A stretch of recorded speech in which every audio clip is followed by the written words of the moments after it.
Welcome back to Behind the Game. I'm your host, Grace Mott, and I am joined today by women's soccer team captains Lauren Sullivan and Kate Brace.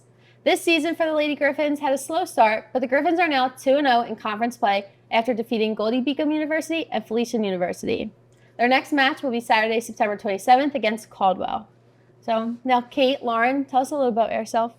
My name is Lauren Sullivan. I'm a senior here at Chestnut Hill. I'm the captain of the women's soccer team, and I'm a marketing major.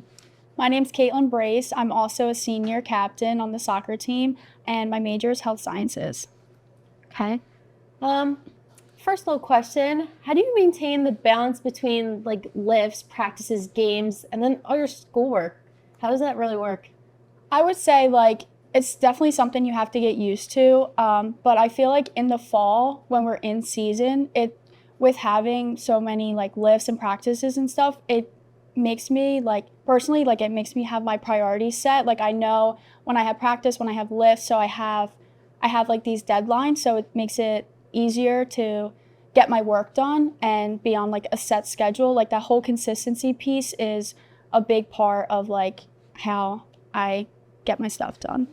Yeah, definitely. I would agree with what you said. I feel like the fall, I'm very on top of my schoolwork and being to practice on time, getting everywhere on time. And then when the spring rolls around, it's kind of just more carefree because I'm not on a set schedule. But yeah, I definitely like the consistency that the season brings. But it's also definitely it's like a learning experience. I feel like when I was back in freshman year, it was definitely kind of an adjustment coming right out of high school. So, yeah. Yeah, I definitely think it's a bit of adjustment.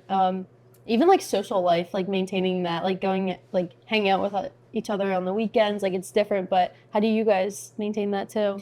Well, I think we do a really good job as our team, considering we live about max 10 blocks away from everyone on our team. It's really nice that we have that flexibility. I think also living with roommates and having your own house is arguably the best thing that happened to me. Yeah, you know what definitely. I mean? So it just creates such a good environment for us to spend time together. We do stuff during the week. I know our house, especially we'll go out to dinner, we'll go do fun things, and even in preseason, everyone that lived in Manayunk, we all went and just got ice cream together, something as little as that, and it was a way for us to all hang out. And then on the weekends we hang out too. So it's definitely it's not something that can't be done. We make it happen with the time that we have. Speaking of the team, how's the team shaping up? I know preseason was a little slower, but after those 2 conference wins, how's it looking? Yeah, definitely. I think that we had a pretty challenging preseason. We played some good competition, which I think ultimately has put us in the spot that we're in now, ready for the season. We have 2 wins in the CAC already, which I think is huge. And I think that's really going to propel us into this weekend, but even the rest of the season. I think we're really starting to, gel as a team. We have a lot of new players. So I think that the challenging preseason led to how we're performing right now. And I think it's only going to go up. Yeah, I mean, I couldn't have said it any differently. I think that, obviously no one likes to lose, but it was those hard times and those challenges shaped us. We learned so much about our teams and as ourselves, and we took what we learned and we brought it into the CAC, because ultimately that's what matters. The CAC, obviously, like I said, no one wants to lose, but we took that with us, and that's how we started off so successful and only wanting to continue to be successful in the rest of the season. And how's the team preparing for this weekend? It's a bit of a tougher competition in the CAC, but are you guys prepared?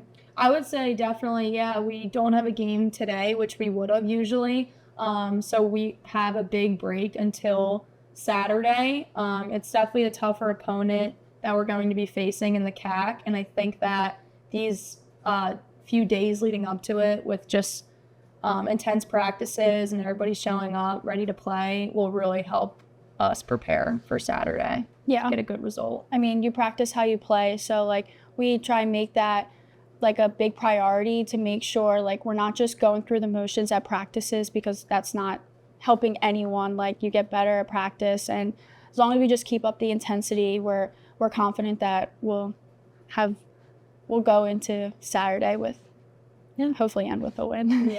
Yeah, you guys talk about intensity and then even energy a lot. Like, how does that play into games? Like, I know we talked about that on the sidelines. Like, how does that feel?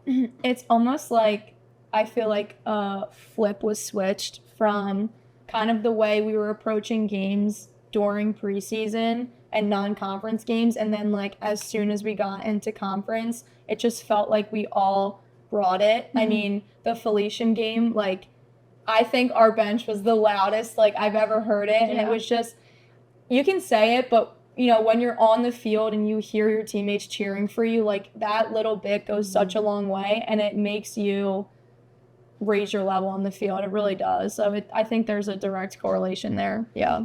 Yeah, definitely. And like we started going in the locker room too, like before, and it's just like being us and our team and just being able to be ourselves and like, you know, like have fun, listen to music, dance and stuff, and that way like we get onto the field. And like she said, like really hearing that from the bench too, and like, I mean, me now, like being on the bench and being able to know that like I can lift my teammates up and knowing that it makes them feel better, like makes me feel better being on the bench, you know.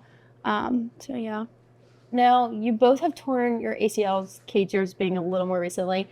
How has the journey affected your seasons and the way you look at playing now and just being able to get back on the field?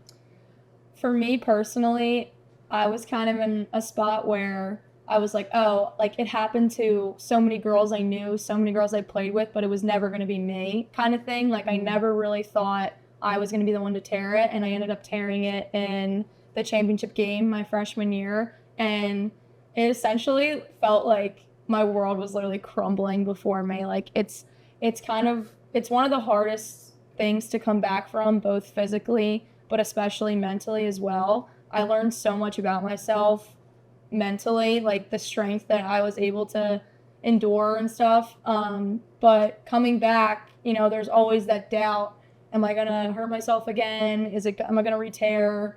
So there's like that nervousness that plays into it, but I think that if you just prepare, you go to PT, you rehab, you take the necessary steps, you'll be in a great spot. And that's what happened to me. I ended up being able to come back in 8.5 months. So yeah, I didn't miss too much time, which I was happy about. But yeah. Yeah, so like you said, mine was more recent. It was actually I think next week will be 1 year since it happened. And like I've never even like broken a bone. Like I've never had like a major injury. So like when it happened, like I think also I've like felt the pop and everything. So like I just knew right away. So that made it even worse before I even actually knew what happened. And I think that like not in a good way having Lauren have had the experience, but like she's helped me so much because she told me like it's about like your mindset and stuff. So like really like it's just something that like you can't explain to anyone who hasn't been through it. Like it's such a different type of injury. And so I was focused on like having a good mindset and making sure that like I was taking my PT serious and doing everything that I could do because I wanted to be back on the field.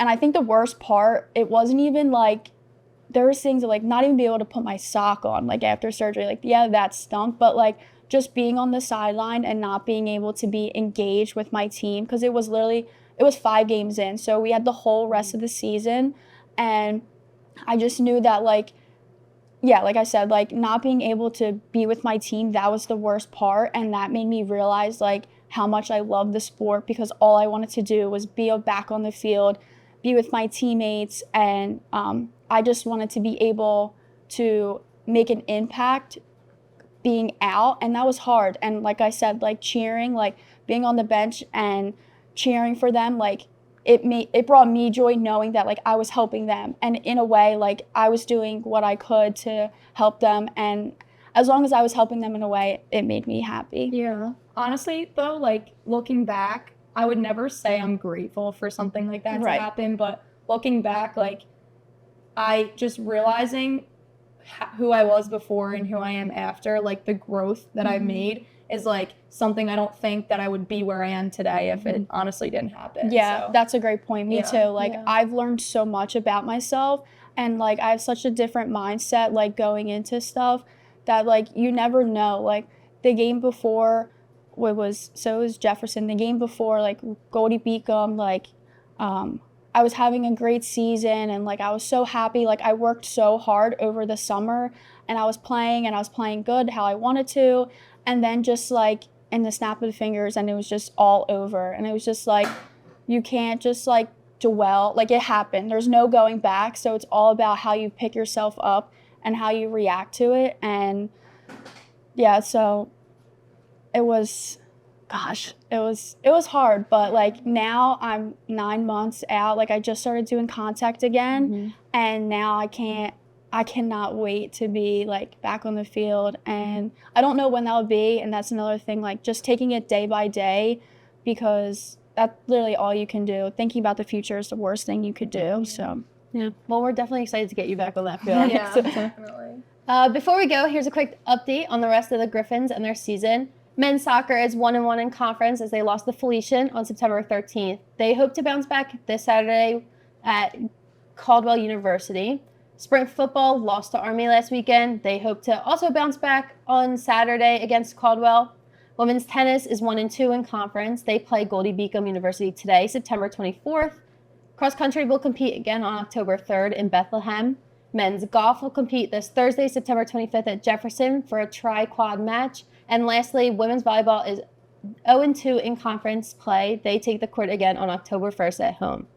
Thank you again for tuning in to Behind the Game. I'm your host, Grace Mott. A special thanks to my two first guests, Lauren Sullivan and Kate Brace. Next week, join me in talking to women's tennis player Elena Arenas Gisasola.